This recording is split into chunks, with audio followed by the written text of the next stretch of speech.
नुकसान ज्ञान। आज हम जो पढ़ रहे हैं बॉटम रिलीफ ऑफ ओशियन की, जो हमारा ओशियन का रिलीफ स्ट्रक्चर है, ओशियन मोर्फोलॉजी, उसको हम देखेंगे कि हमारे जो क्या है कोस्टल से लेकर और अंदर तक जो सारे फीचर्स होते हैं उनको हम पढ़ेंगे। इनके अंदर से ओशियन मोर्फोलॉजी है हमारी। ओशियन मोर्फोलॉजी में जो आता है कि जो ओशियन का रिलीफ स्ट्रक्चर, उसकी उच्चावच बनावट और उसके अंदर इसके ढाल और जो सारी चीज आती है उनको हम क्या ओशियन मोर्फोलॉजी कहते हैं। इसलिए क्या है, इसको ओशियन मोर्फोलॉजी के आगे हमारे जो क्या है ऊपर की ऊंचाई और अंदर की गहराई, क्यों हिप्सोमेट्री और बेथोमेट्री दो हमारे लिए पॉइंट आते हैं। इसमें क्या हिप्सोमेट्री क्या होते हैं कि जो धरातल से ऊपर वाले भाग उसको क्या बोलते हैं हिप्सोमेट्रिक, और बेथोमेट्रिक जो हमारे क्या होते हैं धरातल के अंदर, धरातल से जो ओशियन के अंदर वाले भाग जिनकी हम क्या है गहराई मापते, गहराई वाले भाग उसको क्या बोलते हैं बेथोमेट्रिक। आगे हमारा जो है क्लासिफिकेशन, ओशियन मोर्फोलॉजी का क्लासिफिकेशन दिया है। टूजिलो और थर्मन ने इसको क्या 3 भागों में बांटा है, continental margin, deep sea basin और मिड ओशियनिक रिज। इसको क्या है 3 भागों में बांटा है। बट जो हमारा ट्रेडिशनल वर्गीकरण है वो क्या कितने प्रकार का है, हमारा क्या 4 प्रकार का है। Continental slip, continental slope, deep sea basin और हमारा क्या है ओशियनिक डीप या इसको ट्रेंच बोलते हैं। आगे इसके अंदर आता है कि जो हमारा कॉन्टिनेंटल मार्जिन है, कॉन्टिनेंटल मार्जिन क्या होता है, जो महासागर के किनारे होते हैं वो 2 प्रकार के होते हैं। एक हमारा होता है एक्टिव और दूसरा होता है पैसिव। एक्टिव किनारे क्या होते हैं, जिसके अंदर क्या है भूकंप, ज्वालामुखी और अदर क्या हमारी जो घटनाएं होती रहती है उसको हम क्या एक्टिव किनारा बोलते हैं। वो क्या होता है 2 प्रकार का होता है हमारा एक्टिव किनारा।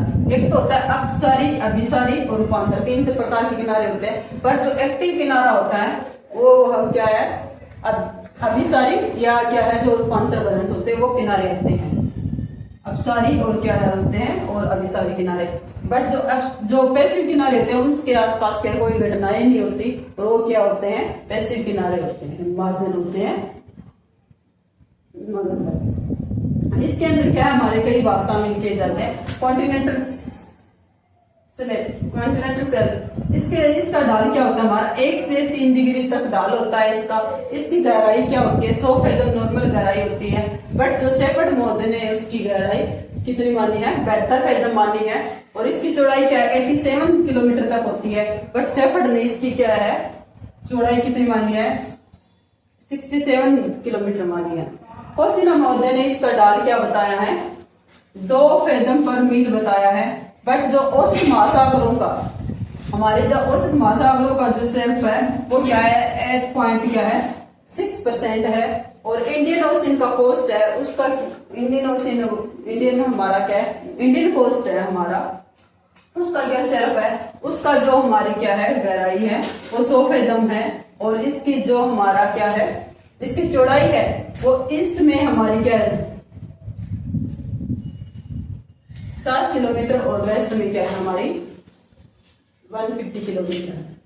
आगे हम देखते हैं कि कॉन्टिनेंटल स्लोप, इसके अंदर जो कॉन्टिनेंटल स्लोप है वो हमारा सेल्फ और स्लोप के आगे वाला भाग होता है। और वो क्या है जो समस्त महासागरों का जो हमारा स्लोप है वो क्या है 8.5% है। और जो इसकी गहराई है हमारी 200 से 3000 मीटर तक 200 से 3000 मीटर तक गहराई है। और स्लोप का ढाल क्या है 4 डिग्री। मेनली क्या है आपसे ढाल और गहराई तक ही क्वेश्चन पूछे जाते हैं इसमें से। आगे हमारा क्या है सेल्फ ब्रेक, ठीक है। इसमें क्या है सेल्फ ब्रेक जो कॉन्टिनेंटल स्लेब और सेल्फ और स्लोप के बीच वाला भाग है उसको हम क्या है कॉन्टिनेंटल क्या बोलते हैं ब्रेक बोलते हैं। इसकी गहराई 200 मीटर होती है और इसका ढाल क्या है हमारा 1 से 4 डिग्री होता है। आगे हमारे सोल और क्या है बैंक। सोल और बैंक क्या होते हैं जो कॉन्टिनेंटल स्लोप के ऊपर बने हुए चबूतरे, ठीक है, बने हुए खड़े भाग, उनकी क्या है ऊंचाई क्या होती है हमारी 18 मीटर तक ऊंचाई हुए भाग को क्या बोलते हैं सोल बोलते हैं।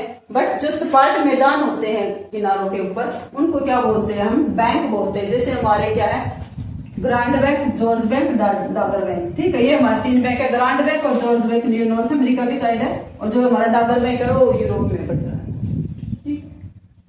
ये हमारे क्या है, बैंक कब बनते हैं, जब गर्म और ठंडी धाराएं आपस में मिलती हैं तो उसको क्या बोलते हैं, हम बैंक बोलते हैं। वहां पर क्या मत्स्य पालन किया जाता है। तो ये तीनों बैंक आप क्या ध्यान रख लेना। आगे हमारे सी फैन। सी फैन क्या होती है, जो समुद्र के अंदर पंख नुमा आकृति, जो किसी डिपॉजिट के कारण सागर के अंदर आ रहे हैं, नदियों द्वारा लेके आई हुई, या फिर अदर हमारे डिपॉजिट के कारण जो क्या एक पंख नुमा आकृति बनती है, उसको हम सी फैन बोलते हैं। और आगे हमारा कॉन्टिनेंटल राइज, जब ये फैन क्या है, फैन का जमाव अधिकतर होने जाता है और वो ऊपर की ओर उठना शुरू कर देता है, उसको हम क्या बोलते हैं, कॉन्टिनेंटल राइज बोलते हैं। आगे हमारा क्या है, सबमरीन कैनियन, जो समुद्र के अंदर क्या है कैनियन गहरे भाग पाए जाते हैं, उसको क्या हम कैनियन बोलते हैं। इसका ढाल क्या है, ये तीव्र ढाल वाले होते हैं कैनियन। और ये क्या है, इसका ढाल 1 से 60 डिग्री के बीच में होता है और इसकी गहराई 600 से 900 मीटर तक पाई जाती है। और इसका सबसे पहले क्या है, लिंडन खोन ने क्या है कैनियन का पता लगाया था कि सबसे पहले क्या है इनका दिन क्या, इसने क्या है। आगे हमारे देखे कि जो सबसे लंबा कैनियन है वो क्या है, कांगो नदी का कैनियन है, 800 मीटर क्या है लंबा कैनियन है। बट जो गहरा कैनियन है वो बेरिंग सागर के जोंगजुंग कैनियन है, जो हमारा क्या है सबसे लंबा कैनियन पड़ता है।